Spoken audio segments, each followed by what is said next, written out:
प्रिय विद्यार्थियों, आज आपण शिकणार आहोत काल व कालाचे प्रकार। असे शैक्षणिक व्हिडिओ पाहण्यासाठी आपल्या चॅनलला सबस्क्राइब करा आणि बेल आयकॉनचा बटन ही प्रेस करा। चला मग आता आपण वर्ग 5वी ते 12वी पर्यंत मराठी व्याकरण शिकणार आहोत। ह्यामध्ये आपण आज शिकणार आहोत काल आणि कालाचे प्रकार।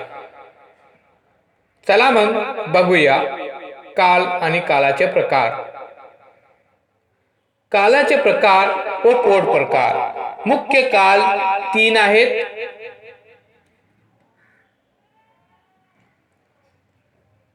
क्रियापदाच्या रूपावरून क्रिया कोणत्या वेळी घडते याचा जो बोध होतो त्याला काल म्हणतात।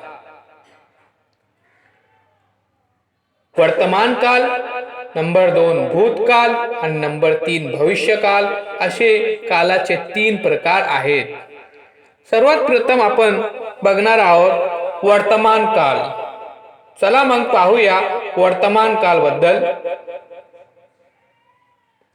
क्रियापदाच्या रूपावरून क्रिया आता घडते असे समजते तेव्हा तो वर्तमान काल असतो। उदाहरण, मी पुस्तक वाचतो। उदाहरण क्रमांक 2, ती धावते। उदाहरण क्रमांक 3, जिदान निबंध लिहित आहे। उदाहरण क्रमांक 4, विद्यार्थी मैदानावर क्रिकेट खेळतात। त्यानंतर आपण पाहणार आहोत भूतकाल।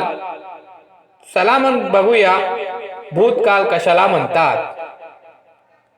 क्रियापदाच्या रूपावरून क्रिया मागील कालात पूर्वी घडली असे समजते तेव्हा तो भूतकाल असतो। उदाहरण बघूया। उदाहरण क्रमांक 1, ती धावली। उदाहरण क्रमांक 2, मी पुस्तक वाचले। उदाहरण क्रमांक 3, माधुरीने अभ्यास केला। उदाहरण क्रमांक 4, रवी अभ्यास करत होता। त्यानंतर आपण पाहणार आहोत भविष्यकाल। चला मग बघूया भविष्यकाल कशाला म्हणतात। क्रियापदाच्या रूपावरून क्रिया येणाऱ्या कालात घडेल असे समजते तेव्हा तो भविष्यकाल असतो। उदाहरण क्रमांक 1, ती धावेल।